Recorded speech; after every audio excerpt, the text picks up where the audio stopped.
സ്വന്തമായി ഒരു വേലയും കൂലിയില്ലാത്തതുകൊണ്ട് തന്നെ കെട്ടിയോനെ വെറുതെ ഇരുന്ന് ചൊറിയുക എന്നുള്ളതാണ് എന്റെ മെയിൻ പണി. എന്റെ കുട്ടി കഷ്ടപ്പെട്ട് പണിയെടുക്കുമായിരുന്നു. അപ്പൊ എന്താണ് ഇന്നത്തെ പരിപാടി എന്നല്ലേ പറയാം. ഞാൻ എന്റെ ലൈഫില് വീട്ടിൽ കൊഞ്ച് ബിരിയാണി വെച്ചിട്ട് ആദ്യം കഴിക്കാൻ പോകണം. ലൈഫിൽ എന്ന് പറഞ്ഞാൽ എന്റെ ഓർമ്മ വെച്ച നിമിഷം. കൊഞ്ച് ബിരിയാണി നിങ്ങൾ അതിന് ഓലപ്പുരയെ കൊണ്ട് കാണിച്ചു തന്നു. ആ തേങ്ങ ബിരിയാണി അല്ലാതെ വീട്ടിലുണ്ടാക്കുന്ന കൊഞ്ച് ബിരിയാണി ആദ്യമായിട്ടാണ് ഗൈസ് ഞാൻ വീട്ടിലുണ്ടാക്കുന്ന കൊഞ്ച് ബിരിയാണി കഴിക്കാൻ പോകുന്നത്.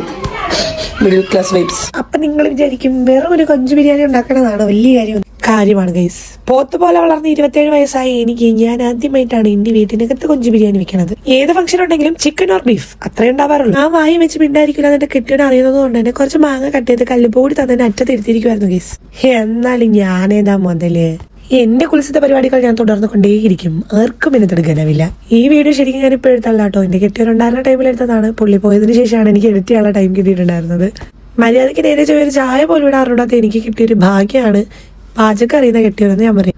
പക്ഷെ എനിക്ക് ആ വെള്ളം കണ്ടപ്പോഴേ തോന്നി വെള്ളം കൂടി പോയി. ഞാൻ പറഞ്ഞ അത്ര വെള്ളം വേണ്ട സജി പറഞ്ഞാ കേട്ടില്ലെങ്കിൽ എന്താ മൂത്തൊരു ചൊല്ലുമ്പോൾ നെല്ലിക്ക് ആദ്യം കഴിക്കും പിന്നെ മതിരിക്കും. പിന്നെ വെച്ച വെള്ളത്തിന്റെ പാതിയൊക്കെ അങ്ങ് ഒഴിച്ച് കളഞ്ഞ് വെള്ളം സെറ്റായി മസാല സെറ്റായി. ഇതിന്റെ കറക്റ്റ് എക്സാക്ട് റെസിപ്പി ഒന്നുമല്ല കേട്ടോ ഞാൻ ഇടുന്നത്. ചുമ്മാ വെറുതെ ഒരു രസം, ജോലിക്കിടയിലെ ഫൺ. മാത്രല്ല എന്റെ കുറച്ച് ഓർമ്മകളും കൂടിയില്ലേ. JCBയുടെ അടിയിൽ പെട്ട അവസ്ഥയായിരുന്നു തൈരിന്റെ പാക്കറ്റിന്. അങ്ങനെയുള്ള തൈരിന്റെ അവസാനം കുറ്റി മൂറ്റിയെടുത്ത് എന്റെ കെട്ടിയോൻ അങ്ങനെ സലാഡ് ഉണ്ടാക്കി റെഡിയാക്കി വെച്ചു.